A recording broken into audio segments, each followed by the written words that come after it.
इस धरती पर हमारे साथ बहुत सारी अनजान शक्तियों का वास है। दिन पर दिन इंसानों की संख्या बढ़ती जा रही है, इसीलिए भूत प्रेत और इंसानों की मुठभेड़ें भी बढ़ती जा रही है। हमें पता नहीं था कि एक दिन हमारे पिताजी की कही हुई यह बात वाकई में सच हो जाएगी।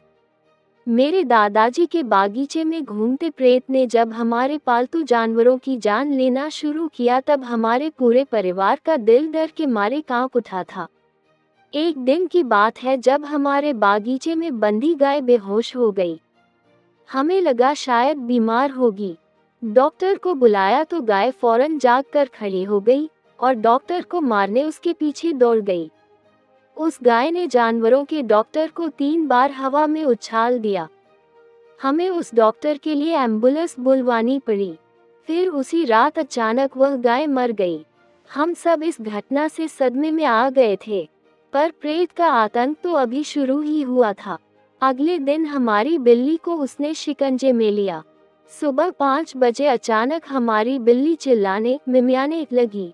हमें लगा कि उसने कुत्ता देख लिया होगा, पर ऐसा नहीं था। जब बिल्ली ज्यादा शोर मचाने लगी तो मेरे पिता और मैं उठ गए और बरामदे में पड़ताल करने निकले। वहां हमने बिल्ली को देखा तो हमें होश उड़ गए। हमारी पालतू बिल्ली को किसी अदृश्य शक्ति ने पूंछ से लटका कर उठा रखा था। यह एक दिल दहला देने वाला मंजर था।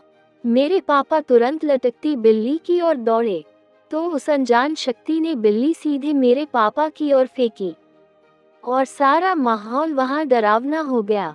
हमारी बिल्ली उस वक्त मरी तो नहीं, पर डर के मारे पागल सी गुमसुम हो गई। उसने खाना पीना छोड़ दिया और 1-2 दिन में वह भी मर गई। मैंने और पिताजी ने यह बात दादाजी को बताई, पर वह भूतों प्रेतों में विश्वास करते ही नहीं थे। 1-आध हफ्ता बीता तो प्रेत का कहर और बढ़ने लगा। हमारे बागीचे के पैड पर रहने वाले परिंदों को उसने मारना शुरू कर दिया। हर रोज 2-3 मारे हुए परिंदे हमारे बागीचे में पाए जाने लगे। मुझे और पिताजी को डर था कि कहीं ये प्रेत हम लोगों पर हमला करना शुरू ना कर दे। दादाजी बाहर गांव गए थे तो पिताजी एक दिन एक तांत्रिक को ले आए, ताकि पता चल सके कि वहां बागीचे में है क्या। तांत्रिक ने जैसे ही बागीचे में कदम रखा तो किसी अदृश्य शक्ति ने उसके दाढ़ी के बाल पकड़ लिए और वह उसे घसीटने लगा। उस भयानक मंजर को देखकर मुझे और पिताजी यकीन हो गया कि यह प्रेत सिर्फ जानवरों को ही नहीं, इंसानों को भी नुकसान पहुंचाता है। मैंने और पिताजी ने मिलकर उस तांत्रिक की जान उस प्रेत से बड़ी मुश्किल से छुड़ाई। वह तांत्रिक बोला कि यह प्रेत मेरे बस का नहीं है, आप लोग किसी अघोरी तांत्रिक को बुलाओ जो कि प्रेतों की बलि देता हो।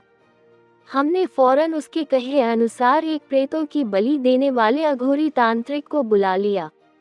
बागीचे में घुसते ही इस नए वाले अघोरी तांत्रिक ने किलो वाली छड़ी निकाल ली और वह छड़ी हवा में भांजने लगा। अचानक विकराल आवाजें आने लगी, जैसे कि यह तांत्रिक उस प्रेत को उस छड़ी से पीट रहा हो। किलो वाली छड़ी से घंटे भर उस प्रेत की पिटाई करने के बाद अघोरी तांत्रिक ने उस प्रेत को अपनी खुद की चोटी से बांध लिया। हमें कुछ दिखा तो नहीं, पर उसने ऐसा कहा। पिताजी ने जाते समय उस अघोरी तांत्रिक को पैसे दिए, पर उसने लेने से मना कर दिया और पिताजी से कहा कि हम योगी हैं, व्यापारी नहीं हैं।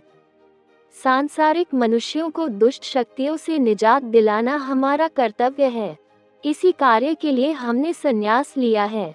उस दयालु अघोरी तांत्रिक ने कहा कि अब तुम लोग निर्भय हो जाओ।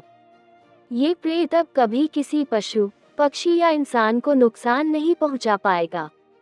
मैं आज ही इसकी बलि देकर इसे प्रेत योनि से मुक्त करा दूंगा। ये प्रेत जानवरों से इसलिए घृणा करता है क्योंकि इसकी मृत्यु एक हिंसक शिकारी पशु के हमला करने से हुई थी। इसीलिए ये हर एक प्राणी, पशु, पक्षी में अपने शत्रु को देखता है। इंसानों पर ये तभी हमला करता है जब कोई इंसान इसे रोकने या पकड़ने आता है। इतना बोलकर वह चले गए।